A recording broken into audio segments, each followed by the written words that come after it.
Hello my dear children, welcome back.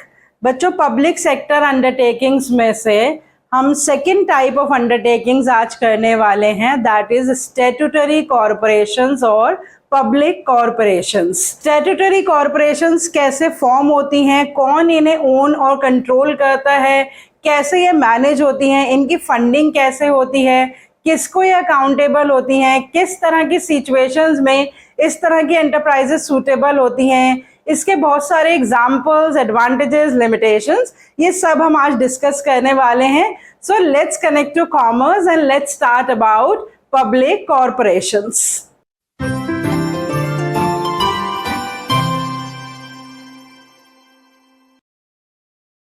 बच्चों, आप सब ने लाइफ इंश्योरेंस कॉर्पोरेशन का नाम सुना होगा, reserve bank of India, state bank of India, oil and natural gas commission. ये कुछ ऑर्गेनाइजेशंस हैं बच्चों जो कि स्टैट्यूटरी कॉर्पोरेशंस हैं और इन्हें एक स्पेशल एक्ट पास करके बनाया जाता है। तो स्टैट्यूटरी कॉर्पोरेशंस वो एंटरप्राइजेस होती हैं जो अंडर द गवर्नमेंट कंट्रोल होती हैं और जिन्हें एक स्पेशल एक्ट पार्लियामेंट में पास करके फॉर्म किया जाता है। तो डेफिनेशन क्या है स्टैट्यूटरी कॉर्पोरेशंस की? That public sector undertaking that is formed by passing a special act in the parliament are called statutory corporations, and the act defines the rules, the procedures for the formation, the powers and the functions, the guidelines for the day-to-day working of the organization. तो जिस special act के through ये form होती हैं वही act जो है सब कुछ तय करता है कि कैसे वो फॉर्म होगी, रूल्स क्या होंगे, पावर्स क्या होंगी, फंक्शंस क्या होंगे, गाइडलाइंस जो भी उस स्टैट्यूटरी कॉर्पोरेशन को रन करने के लिए बनाई जाती हैं वो सब एक्ट में डिफाइन होती हैं। एग्जांपल्स मैंने ऑलरेडी आपको बता दिए हैं, life insurance corporation of India, oil and natural gas commission, reserve bank of India, central warehousing corporation. तो यहाँ पर ज्यादातर वर्ड कॉर्पोरेशन आता है। कुछ स्पेशल बैंक्स हैं जो कि स्टैट्यूटरी कॉर्पोरेशंस हैं जो कि स्पेशल एक्ट पास करके जो है वो बनाई गई हैं। एंड सबसे इंपॉर्टेंट फीचर जो बेसिक आपको याद रखना है वो ये याद रखना है that these undertakings have the power of the government combined with the operating flexibility of the private enterprises. तो जिस तरह की ऑपरेटिंग फ्लेक्सिबिलिटी प्राइवेट एंटरप्राइजेस में चाहिए होती है और जिस तरह की पावर गवर्नमेंट एंटरप्राइजेस में होती है, उन दोनों का कॉम्बिनेशन हमें स्टैट्यूटरी कॉर्पोरेशंस में देखने को मिलता है। क्योंकि ये ऑर्गेनाइजेशंस गवर्नमेंट फॉर्म करती है लेकिन पूरी तरह से उसमें गवर्नमेंट कंट्रोल नहीं होता है। उनके पास अपनी एंटरप्राइज को रन करने की, ऑपरेट करने की काफी फ्लेक्सिबिलिटी होती है। जितनी फ्लेक्सिबिलिटी किसी भी एक प्राइवेट एंटरप्राइज के पास होती है उतनी ही फ्लेक्सिबिलिटी इस तरह की ऑर्गेनाइजेशंस में होती है। इसीलिए कहते हैं कि this is a perfect combination of power and operational flexibility. अब इसके अलावा इसके और फीचर्स देख लेते हैं कि जैसे हमने देख ही लिया कि फॉर्मेशन के बेसिस पे that it is form by passing a special act. तो हमेशा बस यही याद रखेंगे कि किसी भी स्पेशल एक्ट को पास करने से पार्लियामेंट में जो एंटरप्राइजेस बनाई जाती हैं उन्हें हम कहते हैं पब्लिक कॉर्पोरेशंस और स्टैट्यूटरी कॉर्पोरेशंस। उसके अलावा ओनरशिप की अगर हम बात करें तो they are fully owned by the government. पूरी तरह से गवर्नमेंट ओनरशिप होती है इस तरह की एंटरप्राइजेस में, और जो एग्जिस्टेंस होती है उसकी कॉर्पोरेट एग्जिस्टेंस मानी जाती है। मीन्स कि these enterprises have a separate legal entity apart from the government।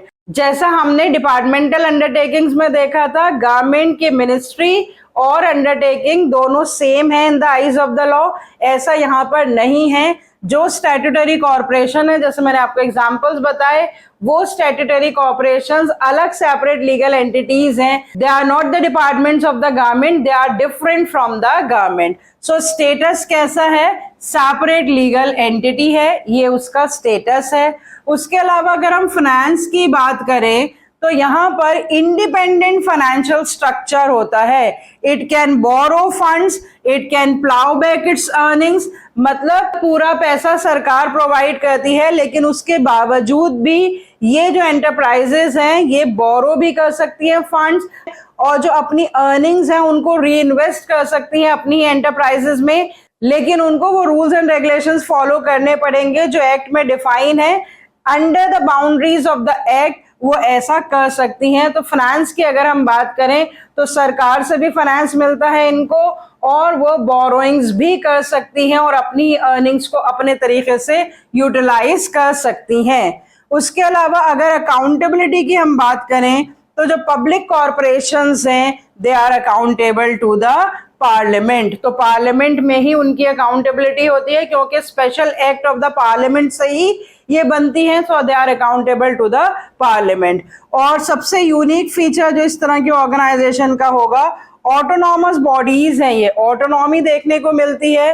They can frame their own rules and regulations for the appointment, for the pay, for the recruitment of the staff. तो इनका जो staff होता है वो government और civil servants नहीं होते हैं। जैसा हमने देखा था कि डिपार्टमेंटल अंडरटेकिंग्स में स्टाफ जो है वो गवर्नमेंट सर्वेंट्स होते हैं, लेकिन इनका स्टाफ अपना होता है, वो प्राइवेट सर्वेंट्स की कैटेगरी में आते हैं, they are not the government servants. और जो उनके रूल्स एंड रेगुलेशंस होते हैं अपॉइंटमेंट के या रिक्रूटमेंट के या पे फिक्सेशन के, वो भी अपने ही तय करते हैं। तो ऑटोनॉमी मतलब freedom in the decision making regarding the various rules and regulations under the powers of the act, they can have their own rules and regulations.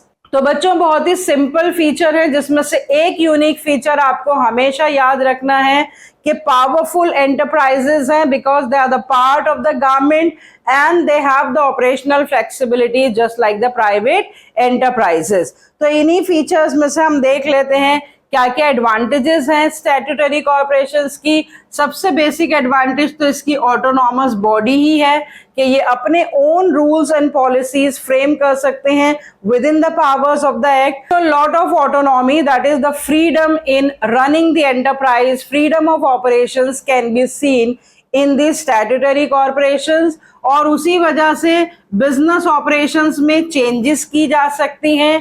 तो फ्लेक्सिबिलिटी है, ऑपरेशनल फ्लेक्सिबिलिटी है, इंडिपेंडेंटली ये फंक्शन करती हैं, और इसमें scope भी होता है इनिशिएटिव के लिए, क्योंकि रूल्स एंड रेगुलेशंस जो हैं वो चेंज किए जा सकते हैं, इसीलिए यहाँ पर ऑपरेशनल फ्लेक्सिबिलिटी देखने को मिलती है। और एक इम्पॉर्टेंट बेनिफिट इसके बारे में बताया जाता है that such enterprises facilitates economic growth, और उसका रीजन वही है जो मैंने आपको मेन रीजन बताया है, मेन फीचर बताया है कि इनके पास पावर होती है गवर्नमेंट की और ऑपरेशनल फ्लेक्सिबिलिटी दोनों होती हैं। तो दोनों तरह की एंटरप्राइजेस के इन्हें बेनिफिट मिल जाते हैं। सरकारी एंटरप्राइजेस में delays in the decision making होता है, प्राइवेट एंटरप्राइजेस में नहीं होता। तो यहाँ पर भी ऑपरेशनल फ्लेक्सिबिलिटी है, delays in the decision making नहीं होंगे, और साथ साथ गवर्नमेंट की पावर है क्योंकि गवर्नमेंट कंट्रोल में ये एंटरप्राइजेस काम करती हैं। तो दोनों का मिक्सचर होने की वजह से यहाँ पर इकोनॉमिक ग्रोथ जो है वो बहुत आसानी से होती है। तो ये भी एक इसका यूनिक एडवांटेज है, उसी यूनिक फीचर की वजह say that such enterprises facilitates economic growth. और उसके बाद कहा जाता है कि इसमें गवर्नमेंट इंटरफेरेंस नहीं होती है क्योंकि कंसिडरेबल डिग्री ऑफ ऑटोनॉमी है। लेकिन आप ये देखेंगे बच्चों कि ज्यादातर ये जो एडवांटेजेस हमने डिस्कस करे हैं ये इस बेसिस पे क्रिटिसाइज किया जाता है कि चाहे हम ऑटोनॉमी की बात करें, चाहे हम फ्लेक्सिबिलिटी की बात करें, चाहे हम गवर्नमेंट इंटरफेरेंस की बात करें, ऐसा कहा जाता है कि ये सब पेपर पे ही होता है, प्रैक्टिकली नहीं होता, ये सब थ्योरेटिकल ही बातें हैं। क्योंकि इस तरह की एंटरप्राइजेस में भी प्रैक्टिकली ऑटोनॉमी भी उतनी नहीं होती है, गवर्नमेंट इंटरफेरेंस भी होती है, और उसके अलावा फ्लेक्सिबिलिटी भी कम होती है। तो ये कहा जाता है इसके डिसएडवांटेजेस में कि autonomy, flexibility on papers only because there is an absence of the real autonomy. कहा जाता है कि रियल ऑटोनॉमी यहाँ पर नहीं है, सिर्फ दिखावे की या पेपर्स में ही या थियोरेटिकल ऑटोनॉमी या फ्लेक्सिबिलिटी है।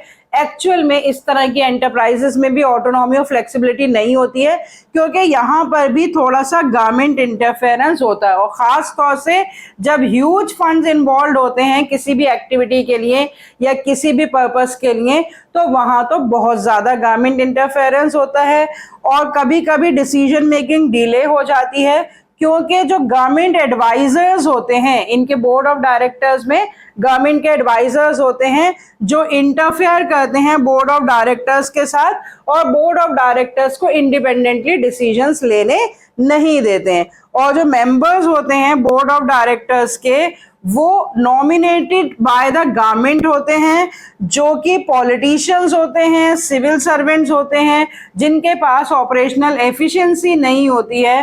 तो बोर्ड ऑफ डायरेक्टर्स में कुछ नॉमिनेटेड रिप्रेजेंटेटिव सरकार के होते हैं और वही अपने हाथ में पूरा कंट्रोल करते हैं। बोर्ड ऑफ डायरेक्टर्स को इंडिपेंडेंट डिसीजंस नहीं लेने देते और खुद वो प्रोफेशनल एक्सपर्ट्स नहीं होते, क्योंकि वो तो सिविल सर्वेंट्स होते हैं। तो इससे क्या समझ में आ रहा है कि जो एक्चुअली हमने इसकी सारी एडवांटेजेस डिस्कस की हैं, वो एडवांटेजेस जो है वो इन रियल सेंस प्रैक्टिकली जो है वो इसकी एडवांटेजेस नहीं मानी जाती हैं। सिर्फ थ्योरेटिकली हम कह सकते हैं ये ऑटोनॉमस बॉडीज हैं, इसमें फ्लेक्सिबिलिटी है, गवर्नमेंट इंटरफेरेंस नहीं है, डिसीजन मेकिंग डिलेज नहीं है, लेकिन प्रैक्टिकली देखा जाए तो जितनी भी पब्लिक सेक्टर अंडरटेकिंग्स हैं, चाहे वो डिपार्टमेंटल अंडरटेकिंग्स हो, चाहे वो स्टैट्यूटरी कॉर्पोरेशंस हो, चाहे वो गवर्नमेंट कंपनीज हो, सभी में जो है वो delays in the decision making, lack of flexibility, lot of government interference, इस तरह के फीचर्स जो हैं या इस तरह की लिमिटेशंस सभी तरह की पब्लिक सेक्टर अंडरटेकिंग्स में हमें देखने को मिलती हैं।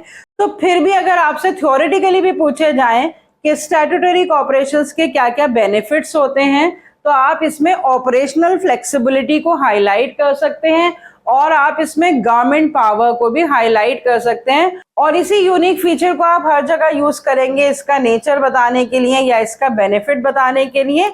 और अगर आपसे ड्रॉबैक्स पूछे जाएं तो आप ये कह सकते हैं कि ऑटोनॉमी, फ्लेक्सिबिलिटी ये सब थ्योरेटिकली हैं, प्रैक्टिकली ना तो इस तरह की ऑटोनॉमी है इन एंटरप्राइजेस के पास, ना ही बहुत ज्यादा फ्लेक्सिबिलिटी है इन दी ऑपरेशंस। तो हम सम अप कैसे कर सकते हैं कि इस तरह की एंटरप्राइजेस जो हैं वो कहाँ सूटेबल होती हैं, जहां पर सर्टेन पावर्स चाहिए होती हैं to perform the various activities, जहां पर रेगुलर ग्रांट्स चाहिए होती हैं सरकार से टू परफॉर्म द एक्टिविटीज, और जहां पर पब्लिक अकाउंटेबिलिटी होती है और ऑपरेशनल ऑटोनॉमी चाहिए होती है। इस तरह की सिचुएशंस में स्टैट्यूटरी या पब्लिक कॉर्पोरेशंस जो हैं वो सूटेबल है। तो आप देख सकते हैं कि चाहे फीचर्स की बात हो या सूटेबिलिटी की बात हो या एडवांटेजेस लिमिटेशंस की बात हो, मेन जो कैरेक्टरिस्टिक और यूनिक फीचर जो बार बार यहाँ पर हाईलाइट हो रहा है, that these undertakings have government power plus operating flexibility just like the private enterprise. तो इस तरह की एंटरप्राइजेस पे बच्चों अगर आपका क्वेश्चन आएगा तो मोस्टली आपको एग्जाम्पल्स याद रखने होंगे, उसकी बेसिस पे आपको आइडेंटिफाई करने को आ सकता है कि ये कौन सी पब्लिक सेक्टर एंटरप्राइज है, और उसके अलावा फॉर्मेशन की बेसिस पे, स्टेटस की बेसिस पे, ओनरशिप की बेसिस पे, फाइनेंस की बेसिस पे, अकाउंटेबिलिटी की बेसिस पे, ऑटोनॉमी की बेसिस पे आपको इसके फीचर्स याद रखने हैं। इन्हीं फीचर्स में से आप एडवांटेजेस लिखेंगे, और डिसएडवांटेजेस तो आपने देख लिए कि कोई स्पेसिफिक डिसएडवांटेज नहीं है, बस यही डिसएडवांटेज है कि जो भी सारे हमने एडवांटेजेस डिस्कस करे हैं वो थ्योरेटिकल एडवांटेजेस हैं, प्रैक्टिकली वो एडवांटेजेस देखने को नहीं मिलते हैं स्टैट्यूटरी कॉर्पोरेशंस में। और उसके बाद आपको 2-3 पॉइंट्स जो हैं वो सूटेबिलिटी के याद रखने हैं। तो इन्हीं पॉइंट्स को अगर आप याद रख लेंगे, इन्हीं कीवर्ड्स को आप याद रख लेंगे, definition, examples, unique feature, some other features, few points of benefits, तो आप किसी भी तरह का क्वेश्चन अगर आपसे स्टैट्यूटरी कॉर्पोरेशन पे पूछा जाएगा तो आप आंसर कर पाएंगे। मान लीजिए आपको एक केस स्टडी दे रखी है जिसमें 2-3 पैराग्राफ्स हैं, जिसमें अलग अलग पब्लिक सेक्टर अंडरटेकिंग्स की बात हो रही है, और आपको पूछा जाए कि कौन से पैराग्राफ में कौन सी पब्लिक सेक्टर अंडरटेकिंग की बात हो रही है, तो इस तरह के कीवर्ड्स और फीचर्स और एग्जांपल्स के साथ आप एक particular type of public sector undertaking को आसानी से आइडेंटिफाई कर पाएंगे। डायरेक्ट क्वेश्चन भी आ सकता है कि स्टैट्यूटरी कॉर्पोरेशंस क्या होती हैं, उनके एग्जांपल्स दीजिए, उनके 2 फीचर्स बताइए, तो वो भी आप अटेम्प्ट कर सकते हैं। और आइडेंटिफिकेशन पे क्वेश्चन आएगा तो वो भी आप अटेम्प्ट कर सकते हैं। तो बच्चों, पब्लिक सेक्टर अंडरटेकिंग्स की 2 एंटरप्राइजेस हमने कर ली हैं, departmental undertakings and statutory corporations. Next video lecture में हम 3rd कैटेगरी ऑफ PSUs करेंगे, that is the government company. So see you next time with the continuation of the public sector enterprises. Till then, goodbye, stay healthy and connected.